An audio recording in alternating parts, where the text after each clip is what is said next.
بسم الله الرحمن الرحيم، والصلاة والسلام على أشرف المرسلين سيدنا محمد وعلى آله وصحبه أجمعين، صلاة تنحل بها الكرب وتنفك بها العقد. اللهم اغفر لي ولوالدي وللمؤمنين والمؤمنات والمسلمين والمسلمات الأحياء منهم والأموات يوم يقوم الحساب، اللهم آمين يا رب العالمين. هتكلم النهاردة عن ورق العنب.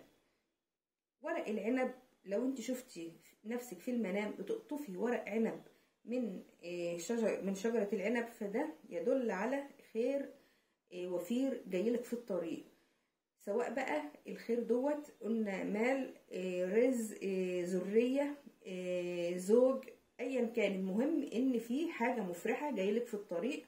لو انت شفتي نفسك بتجمعي ورق عنب او بتشتري ورق عنب، المهم ان انت حصلتي على ورق العنب. ورق العنب الانهو بقى اللي هو الاخضر الجميل اللي لونه زاهي، اللي تحسي ان الورقة كده ايه بتجذب الانظار، فده مدلوله كويس جدا جدا وبشرة كويسة جدا جدا للجميع بقى، للرائي سواء ذكر او انثى، طالب او طالبة، عزباء او متزوجة. يعني ورق العنب للكل، فهو عبارة عن بشارات جاية في الطريق بإذن الله. ولف ورق العنب. طب انت لو شفتي نفسك بقى بتلفي ورق العنب، فلف ورق العنب بيبقى عبارة بيدل على ان في رزق مال جايلك في الطريق، بس المال دوت هيجي بصعوبة. يعني هتكوني عملتي عمل شغل يعني، بس الشغل ده كان تقيل عليكي قوي عشان تحصلي منه على المال دوت. فطبعا زي ما انا قلت لكم للست وللراجل وللعزباء والاعزب، انا بقول الرؤية للكل.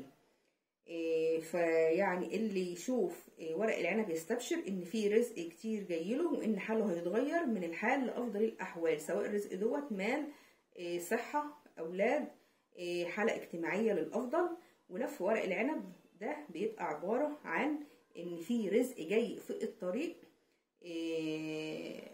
بس الرزق دوت جاي بصعوبة وتعب، مش جاي بسهولة يعني.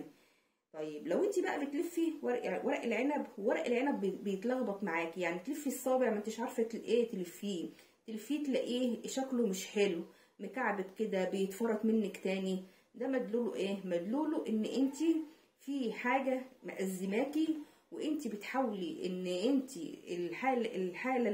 الحاجه اللي مأزماكي ديت، يعني ان انت تزيحيها من طريقك، بس بل بالعكس هي لسه مستمريه. يعني لو انت في ضيق الحال دوت ان انت بتسعي عشان تغيريه، بس لسه موجود ضيق الحال. لو انت عندك شويه مشاكل في الاسره برضه بتحاولي تحلي، بس لسه المشاكل دي موجوده. لو انت في مثلا مشكله مع خطيب، مع زوج، برضه بتحاولي تهدي الامور، بس لسه المشكله موجوده. يعني ايه طبعا الاحلام دي انا بقول لكم في المطلق العام، لكن طبعا في المطلق العام. بس طبعا كل رؤية، يعني كل رؤية يعني كل واحد بيشوف رؤية بتبقى بتوصف حالته هو. فانا بقول لكم الرؤية اللي هي يعني في المنطلق العام كده. لكن ممكن انت تقولي لي على رؤية وتبصي تلاقي تفسيرها غير تفسير رؤية واحدة تانية برضو شافت رؤية، بس بيبقى فيه اختلاف بسيط، فتبصي تلاقي مضمون الرؤية اختلف خالص. فانا مش عايزة اتوهكم. فرؤية ورق العنب هي مبشرة جدا جدا جدا، بس يكون الورق زاهي واخضر خضاره جميل كده ومنعنع. ده عبارة عن رزق جايلك في الطريق، ورزق يعني عظيم ما شاء الله. ولف ورق العنب والصباع جميل كده وحلو، ده برضه بيدل على الرزق جاي، بس الرزق ده جه ما جاش بسهوله، لا ده جه بعد شقاء، يعني في العمل اللي انت عملتيه عشان يجيلك من وراه الرزق ده. لو انت مثلا هتحملي هتكوني قبلها بفتره كده في صعوبات في الحمل، وربنا بعد كده كرمك في الحمل، برضو طلعتي من المتفوقين. طبعا المتفوقين في الدراسة ما جاش التفوق دوت كده يعني هباء منصورا، لا ده انت برضو تعبتي في المذاكرة لعند ما ربنا كرمك وطلعتي من المتفوقين.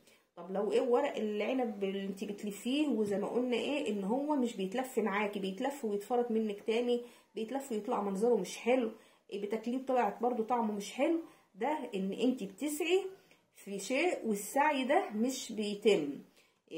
سواء عمل، سواء مشكلة بتحاولي تحليها، سواء أمورك متعسرة، برضه الحاجة دي ما اتحلتش. يا رب أكون أفدتكم بتفسير الحلم ده.